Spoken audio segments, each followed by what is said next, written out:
अस्सलाम वालेकुम। के हाल है तुसां दा? उम्मीद है तुसी सारे चंगे भले होगे। ठीक है। क्लासिकी शायरी दा पार्ट असी पढ़ लिया है, हुण असी जदीद शायरी दा पार्ट स्टार्ट करना है। ਤੁਹਾਨੂੰ ਮੈਂ ਦੱਸਿਆ ਸੀ ਕਿ ਜਿਹੜਾ ਕਲਾਸਿਕੀ ਸ਼ਾਇਰੀ ਦਾ ਪਾਰਟ ਹੈ ਉਹਦੇ ਅੰਦਰ ਅਸੀਂ ਕੁਝ ਸੂਫੀਆ ਇਕਰਾਮ ਨੂੰ ਡਿਸਕਸ ਕੀਤਾ ਹੈ। ਠੀਕ ਹੈ। ਸੂਫੀਆ ਇਕਰਾਮ ਦਾ ਮਕਸਦ ਇਹ ਸੀ ਕਿ ਉਹਨਾਂ ਨੇ ਇਸਲਾਮ ਦੀ ਪ੍ਰੀਚਿੰਗ ਕਰਨੀ ਸੀ। ਠੀਕ ਹੈ। ਹੁਣ ਅਸੀਂ ਜਦੀਦ ਸ਼ਾਇਰੀ ਪੜ੍ਹਨੀ ਹੈ। ਜਦੀਦ ਸ਼ਾਇਰੀ ਪੜ੍ਹਨ ਤੋਂ ਪਹਿਲੇ ਆਪਣੇ ਮਾਈਂਡ ਵਿੱਚ ਇੱਕ ਗੱਲ ਜਿਹੜੀ ਉਹ ਸੈੱਟ ਕਰ ਲਓ ਕਿ ਜਦੀਦ ਸ਼ਾਇਰ ਜਿਤਨੇ ਵੀ ਨੇ ਇਹਨਾਂ ਨੇ ਆਪਣੀ ਸ਼ਾਇਰੀ ਦੇ ਵਿੱਚ ਉਹ ਵਾਕਿਆਤ ਉਹ ਗੱਲਾਂ ਕੀਤੀਆਂ ਨੇ ਜਿਹੜੀ ਇਹਨਾਂ ਨੇ ਸੁਸਾਇਟੀ ਵਿੱਚ ਵੇਖੀਆਂ ਨੇ। ਠੀਕ ਹੈ। ਮੀਨ ਕਿ ਸੁਸਾਇਟੀ ਵਿੱਚ ਕੁਝ ਵੀ ਐਸਾ ਮੰਜ਼ਰ ਆਪਣੀ ਅੱਖਾਂ ਦੇ ਨਾਲ ਵੇਖ ਰਹੇ ਨੇ, ਉਹਨੂੰ ਇਹਨਾਂ ਨੇ ਆਪਣੀ ਕਲਮ ਦੇ ਥਰੂ ਜਿਹੜਾ ਹੈ ਉਹ ਲੋਕਾਂ ਤਾਈਂ ਪਹੁੰਚਾਉਣ ਦੀ ਕੋਸ਼ਿਸ਼ ਕੀਤੀ ਹੈ। ਸਭ ਤੋਂ ਪਹਿਲੇ ਜਿਹੜਾ ਅਸੀਂ ਅੱਜ ਪੜ੍ਹਨਾ ਹੈ ਅਹਿਮਦ ਰਾਹੀ ਨੂੰ ਪੜ੍ਹਨਾ ਹੈ। ਅਹਿਮਦ ਰਾਹੀ ਦਾ ਜਿਹੜਾ ਤੁਹਾਡੇ ਨਸਾਬ ਵਿੱਚ ਤਰੰਜਨ ਹੈ। ਠੀਕ ਹੈ। ਸਭ ਤੋਂ ਪਹਿਲਾਂ ਤੁਸੀਂ ਇਹਦੀ ਮੁੱਢਲੀ ਗੱਲਬਾਤ ਲਿਖੋਗੇ। ਮੁੱਢਲੀ ਗੱਲਬਾਤ ਹੀ ਤੁਸੀਂ ਸਿੰਪਲ ਲਿਖੋਗੇ ਕਿ ਅਹਿਮਦ ਰਾਹੀ ਜਿਹੜੇ ਨੇ ਉਹ ਪੰਜਾਬੀ ਜ਼ੁਬਾਨ ਦੇ ਉਭਰਵੇਂ ਸ਼ਾਇਰ ਨੇ। ਉਹਨਾਂ ਦਾ ਅਸਲ ਨਾਂ ਗੁਲਾਮ ਅਹਿਮਦ ਰਾਹੀ ਸੀ। ਠੀਕ ਹੈ। ਉਹਨਾਂ ਦਾ ਅਸਲ ਨਾਂ ਗੁਲਾਮ ਅਹਿਮਦ ਰਾਹੀ ਸੀ ਤੇ 1923 ਨੂੰ ਖਾਜਾ ਅਬਦੁਲ ਅਜ਼ੀਜ਼ ਦੇ ਘਰ ਅੰਮ੍ਰਿਤਸਰ ਵਿੱਚ ਜੰਮੇ। ਠੀਕ ਹੈ। ਉਸ ਤੋਂ ਬਾਅਦ ਤੁਸੀਂ ਇਹ ਕਹਿਣਾ ਹੈ ਕਿ ਸ਼ਾਇਰੀ ਦਾ ਆਗਾਜ਼ ਉਹਨਾਂ ਨੇ ਉਰਦੂ ਗਜ਼ਲਾਂ ਲਿਖ ਕੇ ਕੀਤਾ। ਮਸ਼ਹੂਰ ਸ਼ਾਇਰ ਸੈਫੁਦੀਨ ਸੈਫ ਉਹਨਾਂ ਦੇ ਉਸਤਾਦ ਸਨ ਤੇ 2002 ਵਿੱਚ ਤੁਸਾਂ ਨੇ ਵਫਾਤ ਪਾਈ। ਇਹ ਤੁਸੀਂ ਇੰਟਰੋਡਕਸ਼ਨ ਦੇ ਵਿੱਚ ਲਿਖ ਲੈਣਾ ਹੈ। ਠੀਕ ਹੈ। ਉਸ ਤੋਂ ਬਾਅਦ ਤੁਸੀਂ ਕਰਨਾ ਹੈ, ਅਸੀਂ ਹੁਣ ਪੜਨ ਜਾ ਰਹੇ ਹਾਂ ਤਰੰਜਨ। ਠੀਕ ਹੈ। ਤੁਸੀਂ ਕੀ ਕਰਨਾ ਹੈ? ਤਰੰਜਨ ਦਾ ਵੇਰਵਾ ਕਰਨਾ ਹੈ। ਤੁਸੀਂ ਕੀ ਕਰਨਾ ਹੈ? ਤਰੰਜਨ ਦਾ ਵੇਰਵਾ ਕਰਨਾ ਹੈ। ਮੀਨ ਕਿ ਤੁਸੀਂ ਹੁਣ ਤਰੰਜਨ ਦਾ ਫਿਕਰੀ ਵੇਰਵਾ ਕਰਨਾ ਹੈ। ਠੀਕ ਹੈ। ਫਿਕਰੀ ਵੇਰਵਾ ਕੀ ਕਰਨਾ? ਤੁਸੀਂ ਦੱਸਣਾ ਹੈ ਕਿ ਤਰੰਜਨ ਦੇ ਵਿੱਚ ਅਹਿਮਦ ਰਾਹੀ ਦੀ ਕਿਹੜੀ ਸੋਚ ਸੀ। ਅਹਿਮਦ ਰਾਹੀ ਨੇ ਤਰੰਜਨ ਦੇ ਵਿੱਚ ਆਪਣੀ ਕਿਹੜੀ ਸੋਚ ਦੇ ਬਾਰੇ ਗੱਲ ਕੀਤੀ ਹੈ, ਉਹ ਕੀ ਦੱਸਣਾ ਚਾਹੁੰਦੇ ਸੀ ਲੋਕਾਂ ਨੂੰ। ਠੀਕ ਹੈ। ਤੁਸੀਂ ਉਸ ਉੱਤੇ ਬਹਿਸ ਕਰਨੀ ਹੈ। ਜਦੋਂ ਤੁਸੀਂ ਤਰੰਜਨ ਦਾ ਫਿਕਰੀ ਵੇਰਵਾ ਕਰੋਗੇ, ਪਹਿਲਾਂ ਤੁਸੀਂ ਤਰੰਜਨ ਦਾ ਵੇਰਵਾ ਕਰ ਲਓ। ਠੀਕ ਹੈ। ਥੱਲੇ ਦੱਸੋ ਕਿ ਤਰੰਜਨ ਹੁੰਦਾ ਕੀ ਹੈ। ਫॉर एग्जांपल ਇੱਥੇ ਕੁਝ ਬੱਚੇ ਐਸੇ ਹੋਣਗੇ ਜਿਨ੍ਹਾਂ ਨੇ ਪਹਿਲੀ ਦਫਾ ਜਿਹੜੇ ਪੰਜਾਬੀ ਪੜ੍ਹ ਰਹੇ ਹੋਣਗੇ ਸੀਐਸਐਸ ਚ ਆ ਕੇ। ਠੀਕ ਹੈ। ਉਹਨਾਂ ਨੂੰ ਨਹੀਂ ਪਤਾ ਹੋਗਾ ਕਿ ਅਸੀਂ ਤਰੰਜਨ ਕਿਸ ਨੂੰ ਕਹਿੰਦੇ ਆ। ਠੀਕ ਹੈ। ਮੋਸਟਲੀ ਸਾਡੀ ਜ਼ੁਬਾਨ ਦੇ ਵਿੱਚ ਵੀ ਇਹ ਵਾਲਾ ਵਰਡ ਜਿਹੜਾ ਹੈ ਉਹ ਯੂਜ਼ ਅਸੀਂ ਨਾ ਕਰਿੰਦੇ, ਚਾਹੇ ਅਸੀਂ ਪੰਜਾਬੀ ਕਿਉਂ ਨਾ ਬੋਲਦੇ ਘਰ ਵਿੱਚ। ਠੀਕ ਹੈ। ਤੇ ਤੁਸੀਂ ਸਭ ਤੋਂ ਪਹਿਲੇ ਕੀ ਕਰਨਾ ਹੈ? ਤਰੰਜਨ ਦਾ ਥੋੜਾ ਜਿਹਾ ਵੇਰਵਾ ਕਰ ਲੈਣਾ। ਤੁਸੀਂ ਦੱਸਣਾ ਹੈ ਐਗਜ਼ਾਮੀਨਰ ਨੂੰ ਕਿ ਤਰੰਜਨ ਕੀ ਹੈ, ਇਹ ਮਜਬੂਆ ਕਦੋਂ ਛਪਿਆ ਹੈ। ਇਹਦੇ ਥੱਲੇ ਤੁਸੀਂ ਇਹ ਲਿਖੋ ਕਿ ਪੰਜਾਬੀ ਨਜ਼ਮਾਂ ਦਾ ਇਹ ਮਜਮੂਆ 1952 1952 ਵਿੱਚ ਛਾਇਆ ਹੋਇਆ। ਠੀਕ ਹੈ। ਹੁਣ ਤੁਸੀਂ ਤਰੰਜਨ ਦੀ ਡਿਫਾਈਨ ਕਰੋ ਕਿ ਤਰੰਜਨ ਹੁੰਦਾ ਕੀ ਹੈ। ਤਰੰਜਨ ਉਸ ਵਿਹੜੇ ਨੂੰ ਆਖਿਆ ਜਾਂਦਾ ਹੈ ਜਿੱਥੇ ਜਵਾਨ ਕੁੜੀਆਂ ਬਹਿ ਕੇ ਚਰਖਾ ਕੱਤਦੀਆਂ ਨੇ ਤੇ ਨਾਲ ਹੀ ਆਪਣੇ ਖਿਆਲਾਤ ਦੱਸਦੀਆਂ ਨੇ। ਠੀਕ ਹੈ। ਫॉर एग्जांपल ਇੰਜ ਹੁੰਦਾ ਹੈ ਕਿ ਜ਼ਿਆਦਾ ਸਾਰੀ ਕੁੜੀਆਂ ਨੇ ਇੱਕ ਜਗ੍ਹਾ ਤੇ ਇਕੱਠੀਆਂ ਹੋ ਜਾਂਦੀਆਂ ਨੇ, ਉੱਥੇ ਮੀਨ ਕਿ ਉਹ ਚਰਖਾ ਕੱਤ ਰਹੀਆਂ ਨੇ, ਬਹਿ ਕੇ ਆਪਣਾ ਕੰਮ ਵੀ ਕਰ ਰਹੀਆਂ ਨੇ ਤੇ ਨਾਲ ਇੱਕ ਦੂਜੇ ਨੂੰ ਆਪਣੇ ਜਜ਼ਬਾਤ ਵੀ ਦੱਸ ਰਹੀਆਂ ਨੇ। ਉਹਨੂੰ ਅਸੀਂ ਕਹਿੰਦੇ ਆ ਤਰੰਜਨ। ਠੀਕ ਹੈ। ਇਹ ਤੁਹਾਡਾ ਕੀ ਸੀ? ਇਹ ਤੁਹਾਡੀ ਤਰੰਜਨ ਦੀ ਡਿਫਾਈਨ ਸੀ। ਇੱਥੇ ਤੁਸੀਂ ਇੱਕ ਰੈਫਰੈਂਸ ਵੀ ਦੇ ਸਕਦੇ ਹੋ। ਰੈਫਰੈਂਸ ਵਿੱਚ ਤੁਸੀਂ ਲਿਖੋ ਬਕੋਲੇ ਸਾਦਤ ਹੁਸੈਨ ਮੰਟੋ। ਠੀਕ ਹੈ। ਕਿ ਸਾਦਤ ਹੁਸੈਨ ਮੰਟੋ ਕਹਿੰਦੇ ਨੇ ਕਿ ਤਰੰਜਨ ਦੇ ਵਿੱਚ ਜਵਾਨ ਕੁੜੀਆਂ ਦੇ ਜਜ਼ਬਾਤ ਦੀ ਅਕਾਸੀ ਕੀਤੀ ਗਈ ਹੈ। ਤਰੰਜਨ ਦੇ ਵਿੱਚ ਮਤਲਬ ਜਦੋਂ ਅਸੀਂ ਅੱਗਾ ਪੜਾਂਗੇ ਨਾ ਤੁਹਾਨੂੰ ਪਤਾ ਚੱਲੇਗਾ ਕਿ ਇਹਦੇ ਚ ਕਿਹੜੀ ਚੀਜ਼ ਦੀ ਗੱਲ ਕੀਤੀ ਗਈ ਹੈ ਤਰੰਜਨ ਦੇ ਵਿੱਚ। ਠੀਕ ਹੈ। ਉਹ ਕਹਿੰਦਾ ਹੈ ਸਾਦਤ ਹਸਨ ਮੰਟੋ ਕਹਿੰਦੇ ਨੇ ਕਿ ਤਰੰਜਨ ਦੇ ਵਿੱਚ ਜਿਹੜੀ ਸ਼ਾਇਰੀ ਲਿਖੀ ਗਈ ਹੈ ਨਾ, ਉਹ ਸ਼ਾਇਰੀ ਦੇ ਵਿੱਚ ਜਵਾਨ ਕੁੜੀਆਂ ਦੇ ਜਜ਼ਬਿਆਂ ਨੂੰ ਬਿਆਨ ਕੀਤਾ ਗਿਆ। ਠੀਕ ਹੈ। ਤੇ ਐਸੇ ਲਈ ਇਸ ਸ਼ਾਇਰੀ ਦਾ ਨਾਂ ਤਰੰਜਨ ਹੀ ਹੋਣਾ ਚਾਹੀਦਾ ਸੀ। ਕਿਉਂ ਤਰੰਜਨ ਹੋਣਾ ਚਾਹੀਦਾ ਸੀ? ਇਸ ਵਾਸਤੇ ਕਿਉਂਕਿ ਇਹਦੇ ਵਿੱਚ ਗੱਲ ਹੀ ਕੁੜੀਆਂ ਦੀ ਕੀਤੀ ਗਈ ਹੈ, ਕੁੜੀਆਂ ਦੇ ਜਜ਼ਬਾਤ ਦੀ ਗੱਲ ਕੀਤੀ ਗਈ ਹੈ। ਠੀਕ ਹੈ। ਤੇ ਇਸ ਵਜ੍ਹਾ ਤੋਂ ਇਹਦਾ ਨਾਂ ਅਗਰ ਸ਼ਾਇਰ ਨੇ ਤਰੰਜਨ ਰੱਖੇ ਤਾਂ ਉਹਨੇ ਬੜਾ ਹੀ ਬਿਹਤਰੀਨ ਨਾਂ ਰੱਖਿਆ। ਇਹ ਤੁਸੀਂ ਥੱਲੇ ਤੁਸੀਂ ਰੈਫਰੈਂਸ ਕੋਟ ਕਰਨੀ। ਉਸ ਤੋਂ ਬਾਅਦ ਤੁਸੀਂ ਲਿਖੋ ਕਿ ਤਰੰਜਨ ਦੇ ਦੋ ਹਿੱਸੇ ਹੁੰਦੇ ਨੇ। ਠੀਕ ਹੈ। ਤਰੰਜਨ ਦੇ ਦੋ ਹਿੱਸੇ ਬਣਾਏ ਨੇ ਉਹਨਾਂ ਨੇ। ਠੀਕ ਹੈ। ਅਹਿਮਦ ਰਾਈ ਸਾਹਿਬ ਨੇ ਕੀ ਕੀਤਾ ਹੈ? ਤਰੰਜਨ ਦੇ ਦੋ ਹਿੱਸੇ ਬਣਾਏ ਨੇ। ਪਹਿਲੇ ਹਿੱਸੇ ਦੇ ਵਿੱਚ ਉਹਨੇ ਅਲੜ ਮੁਟਿਆਰ ਮੀਨ ਕਿ ਜਵਾਨ ਕੁੜੀ। ਠੀਕ ਹੈ। ਜਵਾਨ ਕੁੜੀ, ਸੋਹਣੀ ਕੁੜੀ, ਕੁੜੀਆਂ ਵੈਸੇ ਹੀ ਸੋਹਣੀਆਂ ਆਉਂਦੀਆਂ ਨੇ। ਉਹਨੇ ਕਿਹਾ ਕਿ ਪਹਿਲੇ ਹਿੱਸੇ ਵਿੱਚ ਅਲੜ ਮੁਟਿਆਰ ਦੀ ਹਯਾਤੀ ਦੇ ਜ਼ਰੀਏ ਪੰਜਾਬੀ ਸਕਾਫਤ ਨੂੰ ਬਿਆਨ ਕੀਤਾ। ਠੀਕ ਹੈ। ਉਹਨੇ ਕੀ ਕੀਤਾ ਕਿ ਉਹਨਾਂ ਜਵਾਨ ਕੁੜੀਆਂ ਦੇ ਥਰੂ ਪੰਜਾਬੀ ਕਲਚਰ ਤੇ ਗੱਲ ਕੀਤੀ ਹੈ, ਪੰਜਾਬੀ ਕਲਚਰ ਸਮਝਾਉਣ ਦੀ ਕੋਸ਼ਿਸ਼ ਕੀਤੀ ਹੈ। ਠੀਕ ਹੈ। ਦੂਜੇ ਦੇ ਵਿੱਚ ਕਹਿੰਦਾ ਹੈ ਕਿ ਦੂਜਾ ਹਿੱਸਾ, उस हिस्से च कहता है कि वंड के हालात दसे ने। वंड मीन कि जब डिवीजन हुई थी, जब तकसीम का टाइम था, जब पार्टीशन हुई थी। ठीक है। तो उसने उन हालात को भी अपनी शायरी के अंदर बयान किया। ठीक है। उस शायरी को भी उसने लड़कियों के थ्रू ही बयान किया, उन हालात को भी उसने लड़कियों के जज्बात के थ्रू बयान किया। आगे जब डिटेल में आपको पढ़ाऊंगी तो आपको चीजों की बड़ी क्लियरली समझ आ जाएगी। अब आगे देखें, सबसे पहले हमने क्या करना है, तरंजन का पहला हिस्सा जो है ना, इसको हमने डिस्कस करना है। ठीक है। तरंजन का पहला हिस्सा, ਇਹਦੇ ਵਿੱਚ ਤੁਸੀਂ ਨੰਬਰ 1 ਹੈਡਿੰਗ ਬਣਾਓ, ਬਚਪਨ ਦੇ ਖੇਡਾਂ ਰਾਹੀਂ ਸਕਾਫਤ ਦਾ इजहार। ठीक है, मेन के बचपन ਦੀ ਗੇਮ ਹੈ ਕੋਈ ਖੇਡ ਰਹੀਆਂ ਨੇ ਕੁੜੀਆਂ, ਉਹਦੇ ਵਿੱਚ ਉਹ ਕੀ ਕਰ ਰਹੀਆਂ ਨੇ, ਆਪਣੀ ਸਕਾਫਤ ਦੀ ਅਕਾਸੀ ਕਰ ਰਹੀਆਂ ਨੇ। ਇਹਦੇ ਚ ਸ਼ੇਰ ਲਿਖਦੇ ਨੇ ਕਿ ਕਿਕਲੀ ਕਲੀਰ ਦੀ ਨੀ ਕਿਕਲੀ ਕਲੀਰ ਦੀ ਪੱਗ ਮੇਰੇ ਵੀਰ ਦੀ। ਹੁਣ ਵੇਖੋ ਇੱਥੇ ਕਿਕਲੀ ਕਲੀਰ ਦੀ ਤੁਹਾਨੂੰ ਪਤਾ ਹੋਵੇਗਾ, ਦੋ ਲੜਕੀਆਂ ਹੱਥ 'ਚ ਹੱਥ ਪਾ ਕੇ, ਠੀਕ ਹੈ, ਗੋਲ ਗੋਲ ਘੁੰਮਦੀਆਂ ਨੇ ਤੇ ਨਾਲ ਨਾਲ ਇਹ ਗਾਣਾ ਗਾਉਂਦੀਆਂ ਸੀ। ਠੀਕ ਹੈ, ਹੁਣ ਵੇਖੋ ਉਹਨੇ ਇੱਥੇ ਗੱਲ ਕੀਤੀ ਪੱਗ ਦੀ। ਤੁਹਾਨੂੰ ਪਤਾ ਹੈ ਪੱਗ ਜਿਹੜੀ ਹੈ ਪੰਜਾਬ ਦੇ ਵਿੱਚ ਇਹ ਬੜਾ ਇੱਜ਼ਤ ਤੇ ਮਰਤਬੇ ਵਾਲਾ ਮਕਾਮ ਹੈ। ਠੀਕ ਹੈ, ਅਗਰ ਕੋਈ ਕੁਝ ਹੋ ਜਾਵੇ ਨਾ, ਕੋਈ ਉੱਚੀ ਨੀਚੀ ਗੱਲ ਹੋ ਜਾਵੇ ਜਾਂ ਕਿਸੇ ਨੇ ਕੋਈ ਜਾਤੀ ਕਿਸੇ ਨਾਲ ਕਰ ਦਿੱਤੀ ਹੈ ਜਾਂ ਕਿਸੇ ਦਾ ਕੋਈ ਹੱਕ ਮਾਰ ਕੇ ਨੇ, ਤੂੰ ਸਾਡੇ ਬਜ਼ੁਰਗਾਂ ਦੀ ਪੱਗ ਪੈਰਾਂ ਵਿੱਚ ਰੋਲ ਦਿੱਤੀ। ਠੀਕ ਹੈ, ਕਿਉਂਕਿ ਉਹਨਾਂ ਨੇ ਪੱਗ ਨੂੰ ਬੜੀ ਉੱਚੀ ਸ਼ਾਨ ਦਿੱਤੀ ਹੋਈ ਹੈ ਤੇ ਇੱਥੇ ਉਹ ਪੱਗ ਦੀ ਅਕਾਸੀ ਬਿਆਨ ਕਰ ਰਹੀ ਹੈ, ਆਪਣੇ ਪੰਜਾਬ ਦੀ ਸਕਾਫਤ ਦੀ ਗੱਲ ਕਰ ਰਹੇ ਨੇ। ਠੀਕ ਹੈ, ਉਸ ਤੋਂ ਬਾਅਦ ਦੂਜੀ ਹੈਡਿੰਗ ਵੇਖੋ, ਦੂਜੀ ਵਿੱਚ ਉਸਨੇ ਕੀ ਕੀਤਾ, ਜਵਾਨੀ ਦੇ ਹਾਲਾਤ ਬਿਆਨ ਕੀਤੇ ਨੇ। ਠੀਕ ਹੈ, ਜਵਾਨੀ ਦੇ ਹਾਲਾਤ ਕਿਵੇਂ ਗੱਲ ਕਰਦੇ ਨੇ, ਕਹਿੰਦੇ ਨੇ ਕਿਕਲੀ ਕਲੀਰ ਦੀ ਨੀ ਕਿਕਲੀ ਕਲੀਰ ਦੀ ਛੱਲਾਂ ਪਈ ਮਾਰਦੀ ਜਵਾਨੀ ਜੱਟੀ ਹੀਰ ਦੀ। ਠੀਕ ਹੈ, ਇੱਥੇ ਉਹ ਕਹਿ ਰਿਹਾ ਕਿ ਇੱਥੇ ਵੀ ਦੇਖੋ ਖੇਡਾਂ ਰਾਹੀਂ ਕੀਤਾ ਉਸਨੇ, ਪਹਿਲਾਂ ਉਸਨੇ ਖੇਡ ਦੇ ਰਾਹੀਂ ਕੀਤਾ ਕਿ ਜਿਹੜੀ ਹੀਰ ਹੈ ਉਹ ਜਵਾਨ ਹੋ ਗਈ, ਮੀਨ ਕਿ ਕਿਸੇ ਲੜਕੀ ਨੂੰ ਨਾਲ ਗੱਲ ਕਰਕੇ ਕਹਿ ਰਿਹਾ ਕਿ ਹੁਣ ਜਵਾਨ ਹੋ ਰਹੀ ਹੈ, ਉਹਦੀ ਜਵਾਨੀ ਕੀ ਕਰ ਰਹੀ ਹੈ, ਛੱਲਾ ਮਾਰ ਰਹੀ ਹੈ।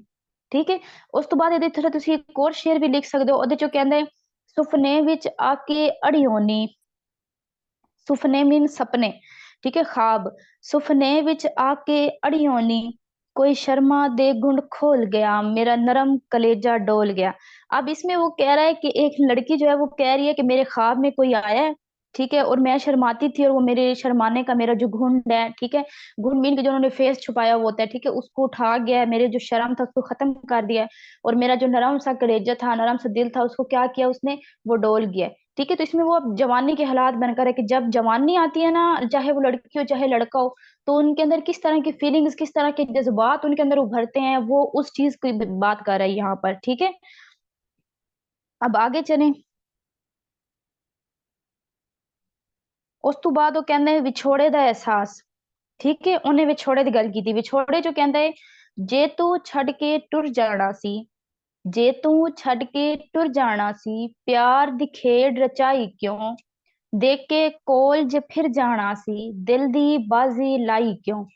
ਹੁਣ ਇੱਥੇ ਵੀ ਨਾ ਇੱਕ ਲੜਕੀ ਨਾਲ ਮੁਖਾਤਿਬ ਹੋ ਕੇ ਕਿ लड़की कह रही है कि अगर तुमने मुकर ही जाना था, अगर तुमने मुझे छोड़कर चली जाना जला ही जाना था, तुमने मेरे साथ प्यार क्यों किया, तुमने मुझे झूठे जैसे कहते हैं देख के कोल जे फिर जाना से मीन के तुमने मेरे साथ वादे करके और फिर उन वादों से मुकर जाना था, तो फिर मेरे साथ दिल क्यों लगाया। ठीक है, तो यहाँ पर भी वो एक जो है ना विछोड़े का एहसास है, बिछड़ने की बातें हैं, उसके बारे में बता रहा है। उसके बाद फिर आते हैं मत दियां गल्लां। ठीक है, मत दियां गल्लां की कहते हैं कि प्यार करन तू मरना चंगा, प्यार करन। अब ये वो लड़की है जिसने खुद कर लिया है। ठीक है, एक लड़की है उसने खुद कर लिया है भाई, उसको अब मत आ गया, उसे पता चल गया है कि मैंने अब किसी को पसंद किया है, तो बस उसके बाद मेरे सामने ये रिजल्ट आए हैं, 2 दिन जो था उसने मेरे साथ बातें बुतें की हैं, मुझे लारे लूरे लगाए हैं, फिर वो छोड़ के चला गया। तो अब वो अपने दोस्तों को नसीहत कर रही है, अपने दोस्तों को क्या कर रही है, एडवाइस कर रही है, अपने दोस्तों को कहती है प्यार करन तू मरना चंगा बंदा हिको वारी मरदा। ठीक है, कि बंदा एक ही दफा मरता है, लेकिन अगर बंदा प्यार कर ले तो बंदा बार बार मरता रहता है। उस तो बाद क्या कहती है, उस तो बाद कहती है पर इस प्यार नु झोली पाके नित नित जींदा नित नित मरदा, नी आई ना मरना नी अड़ियों प्यार ना करना नी। आप तो डुब गई है, दूजिਆਂ ਨੂੰ ਬਚਾਉਣ ਵਾਸਤੇ ਮੱਤਾ ਦੇ ਰਹੀ ਹੈ। ਠੀਕ ਹੈ, ਇੱਥੇ ਇਹ ਗੱਲ ਹੈ। ਉਸ ਤੋਂ ਬਾਅਦ ਕਹਿੰਦੇ ਕਿ ਲੋਕ किस्सियां ਦਾ ਜ਼ਿਕਰ है। ठीक है, लोक किस्सियां के बारे च मीन की गल की गई, लोक कहानियों के बारे में, जैसे मिर्जा रांझा थे, हीर थी, हीर थी, ठीक, सॉरी मिर्जा था, मिर्जा और क्या उसके साथ थी साहिबा। ठीक है, वो थे, रांझा थी और मतलब रांझा था, इन सब की जो कहानियां थी उनको हम कहते हैं लोक कहानियां, लोक किस्से। ठीक है, लोक कहानियां थी, लोगों की कहानियां थी ये। तो उन उसने क्या किया, उसने अपनी शायरी के अंदर ना इन कहानियों का भी जिक्र किया। ठीक है, अब यहाँ पर ये वाला मोस्ट इंपॉर्टेंट शेर है मेरा, मतलब मुझे बहुत ज्यादा पसंद है। इंपॉर्टेंट सॉरी बोला मैंने, कहना तो मोस्ट फेवरेट शेर है, जिसकी समझ आ जाए ना इसकी उसके लिए जबरदस्त है। अब देखिए यहाँ पर वो कहता है जे तू मिर्जा होंदा रांझा ते मैं ततड़ी जहर न फकती। ठीक है, अब यहाँ पर भी वो लड़की बन के बात करे। ठीक है, अब रांझे को टाइम दिया गया था, उसको कहा चलो ठीक है तुम कुछ करो, तो उसने क्या किया, तुम जाओ कुछ बनो कुछ करो, कुछ करके आओ, नहीं, उसने वहां पर उसी के बाप की भैंसे चरानी स्टार्ट कर दी। तो वो एक भैंस चराने वाले को क्यों अपनी बेटी देगा। तो जो थी ना, मतलब जो अहमद राही हैं, ये हीर बन के बात कर रहे हैं, ये कह रहे हैं रांझे को कह रहे हैं, जे तू मिर्जा होंदा रांझिया, कि अगर तुम मिर्जा होते ते मैं ततड़ी जहर ना फकदी, तो मैं जहर ना खाती। साडे प्यार दी सांझी पीग नू, और हमारे प्यार की जो पींग थी, भैड़ी मौत भी तोड़ ना सकती उसको, जो मौत है ना वो भी जो थी वो तोड़ ना सकती। आपको पता है यहाँ पर लड़की ने धोखा दिया था मिर्जा वाली स्टोरी में, और वहां पर लड़का थोड़ा बुजदिल था। ठीक है, तो ये इसको मिला के उसने फिर आपको ये बात समझाने की कोशिश की है कि अगर ये काम करने हैं तो फिर दिलेर भी हो जाए। उसके बाद आता है लोकगीतों का जिक्र। लोकगीत मीन के लोगों के मुंह से निकले हुए गाने। ठीक है, फॉर एग्जाम्पल मैं आपको पढ़ा रही हूँ, और पढ़ाते दौरान ही मैं अपने पास से कोई भी आपको मिसरा बना के सुना दूँ, वो गाना बन जाएगा। ठीक है, उसका कोई राइटर नहीं होगा। क्यों नहीं होगा? क्योंकि वो बस मेरे मुंह से ऐसे ही निकला और मैंने उसको गाने का नाम दे दिया। उसको हम कहेंगे लोकगीत। लोकगीत होता है लोगों के मुंह से निकले हुए गाने, जो हम शादी ब्याह पे गाते हैं, खेलते कूदते गा लेते हैं। इसको इंशाल्लाह हम आगे डिस्कस करेंगे, आपका ये पूरा टॉपिक है। तो इसने क्या किया है, अहमद राही ने अपने शायरी के अंदर, तरंजन के अंदर, इसने लोक गीतों के बारे में भी बात की है। ठीक है, वो कहता है, आसमानी तारे नी, बाजी दिल वाली, असी जित के भी हारे नी। ठीक है, आसमानी तारे नी, बाजी दिल वाली, असी जित के भी हारे नी। अब इसका ना पहले मिसरे का कोई नहीं है, आपको समझ नहीं आएगी पहले मिसरे में। जब तक आप दूसरा नहीं पढ़ेंगे ना, आपको पहले की समझ नहीं आएगी कि पहले में क्या बात की जा रही है। तो जब तक लौकिक का यही होता है, जब तक हम दूसरा मिसरा नहीं पढ़ते, हमें समझ नहीं आती कि अगला बंदा कहने क्या जा रहा है। वो खुद से ही कोई चीज, दो चीजों को मिला के अपना गाना बना देता है। ठीक है, अब उसके बाद हमने देखना है तरंजन दा दूजा हिस्सा। ठीक है, तरंजन ਦਾ ਦੂਜਾ ਹਿੱਸਾ। ਮੈਂ ਤੁਹਾਨੂੰ ਦੱਸਿਆ ਸੀ ਕਿ ਤਰੰਜਨ ਦੇ ਦੂਜੇ ਹਿੱਸੇ ਦੇ ਵਿੱਚ ਉਹਨੇ ਵੰਡ ਦੇ ਹਾਲਾਤ ਤੇ ਗੱਲ ਕੀਤੀ है, वंड बारे, यानी कि तकसीम के टाइम, पार्टीशन के टाइम, जो कंडीशंस थी, जो हालात थी, उनके बारे में उसने बात की थी। और मैंने आपको कहा था कि उसने वहां पर भी लड़की को मुखातिब करके बात की है। ठीक है, औरत बन के बात करने की कोशिश उसने की है, उसने औरत के जज्बात को लोगों को समझाने की कोशिश की है। ठीक है, तो अब यहाँ पर वो कहता है, सुनवे बाबुल मेरेया। ठीक है, जहां पर कहता है, सुनवे बाबुल मेरेया, तेरे टूट गए सारे मान। ठीक है, मतलब वो अपने बाप को, एक लड़की कह रही है कि तुम्हारे जो मेरे ऊपर मान थे ना, वो सारे के सारे टूट गए हैं। तेरी पग पैरां विच रुल गई। हमने पीछे पढ़ा कि पग क्या थी, पंजाब की एक इज्जत है। ठीक है, तो वो कह रही है कि तुम्हारी जो पग है, जो तुम्हारी इज्जत है, वो पाँव के अंदर आ गई है। ठीक है, पाँव में मिल गई है। तेरी पग पैरां विच रुल गई, मिट्टी विच मिल गई शान, तेरी शर्मा वाली धीनू अज वेख के सब शर्मा। ठीक है, तो ये उसने क्या किया, उसने डिवीजन टाइम के ऊपर जो हालात थे, आपको पता उस वक्त जो कुछ होता था, उसी मंजर को अपनी आंखों के सामने रखे, तो आपको ये शेर बड़ा अच्छी तरह से समझ आ जाएगा। ठीक है, अब ये हमने क्या किया, हमने तरंजन जो था ना, उसका सारा हमने वैरवा कर लिया, फिक्री वैरवा, कि उसके अंदर जो राइटर है वो आपको क्या कहना चाहता है, क्या नहीं कहना चाहता। अब इसके बाद जो आपने करना है ना, नेक्स्ट आपका जो मेन काम होता है, वो आपने अब इसका फनी जायजा करना है। ठीक है, अब फनी जायजा आपने किस तरह से करना है, सबसे पहले तो आप देखें, उसने जितनी भी नज़में लिखी है ना, सबके अंदर रवानी मौजूद है। ठीक है, मतलब ऐसा लगता है कि उसने जो भी बात एक तो की, उसने कंप्लीट की है। ठीक है, और उसके अंदर मतलब आपको ऐसा फील नहीं होता कि कोई अधूरी बात की गई है या आगे पीछे बात की गई है, कुछ भी नहीं है। जबान का बिल्कुल ख्याल रख के उसने हर बात की है। ठीक है, तो इसके नीचे आप जो जब फनी वैरवा करेंगे ना, फनी वैरवा, तो उसमें आपने एक हेडिंग ये बना लेनी है। अच्छे से इसको सुन लीजिएगा, मैं मुझे फिर जब मैसेज करते हैं तो मैं रिप्लाई नहीं देना। ठीक है, फनी जायजा जो है ना, फनी जायजे में आपने सबसे पहली हेडिंग बना लेनी है, नज़मा विच रवानी ते तसलसल। ਉਹਦੇ ਥੱਲੇ ਤੁਸੀਂ ਲਿਖ ਦੇਣਾ ਕਿ ਅਹਿਮਦ ਰਾਏ ਨੂੰ ਆਪਣੀ ਜ਼ਬਾਨ ਉੱਤੇ ਮੁਕੰਮਲ ਬਿਆਨ ਤੇ ਅਬੂਰ ਹਾਸਿਲ ਸੀ। ठीक है, उन्होंने ਦੇ नज़मां ਦੇ ਵਿੱਚ समंदर वांगू, मीन कि आपने एग्जाम्पल देनी है ना किसी चीज के साथ, तो आप कहेंगे कि उनकी जो नज़में थी, उनके अंदर समुंदर की तरह हमें रवानी और तसलसल मिलता है। ठीक है, ਉਸ ਤੋਂ ਬਾਅਦ ਤੁਸੀਂ ਲਿਖੋ, अच्छा ਹੁਣ ਤੁਸੀਂ ਵੇਖੋ कि ਅਸੀਂ पढ़िया सुनवे बाबुल मेरिया। अब एक नज़म थी, इसमें उसने कंप्लीट बात की है। ठीक है, उसने कंप्लीट, उसने कोई आधी अधूरी बात आपके लिए नहीं छोड़ दिया। उसने ऐसा नहीं किया कि मारिया अब जो है वो पढ़ा रही है तो भाई आगे वाली बात मारिया खुद कंप्लीट करेगी, या उसने बिल्कुल ऐसा नहीं किया। ये ना उसने आप में ये बात डाली है कि मारिया जब पढ़ाएगी ना, तो मारिया नीचे वाले जो दो मिसरे हैं वो बच्चों पे डाल देगी कि खुद ही समझो इसमें क्या लिखा हुआ है। ऐसा कुछ नहीं है, उसने उसने ऐसा कुछ भी नहीं किया।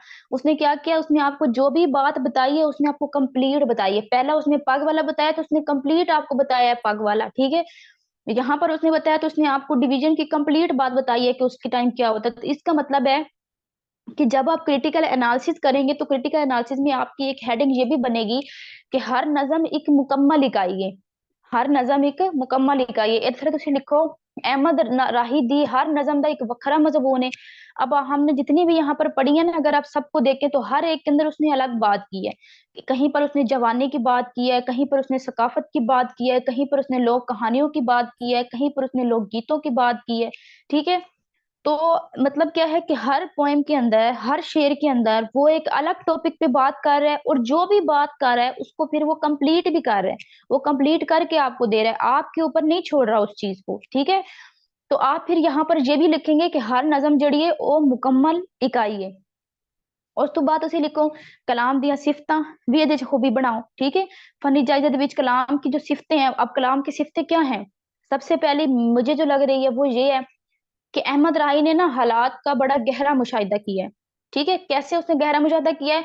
कि सबसे पहले देखिए, उसने सकाफत पे बात की है, कल्चर पे। उसमें उसने पंजाब की सबसे मेन चीज उठा ली है, पग। जब आप पग का नाम लेते हैं, आपको फौरन पता चल जाता है कि इज्जत पे बात होने जा रही है। ठीक है।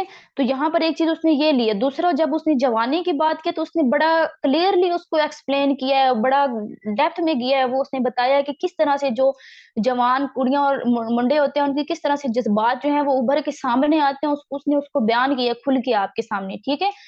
इसी तरह से अगर आप वंड के हालात जो उसने बयान किए हैं, उसको आप देखें, तो अब उसने ऊपर ऊपर वाली बातें नहीं की हैं जो सब शायरों ने की हैं, भाई लड़ाई हुई थी, ये हुआ था, वो हुआ था। नहीं, वो डेप्थ में गया। उसने डेप्थ में जाके देखा है कि असल में वहां पर हुआ क्या था। उसने उस लड़की के जज्बात को बयान किया है।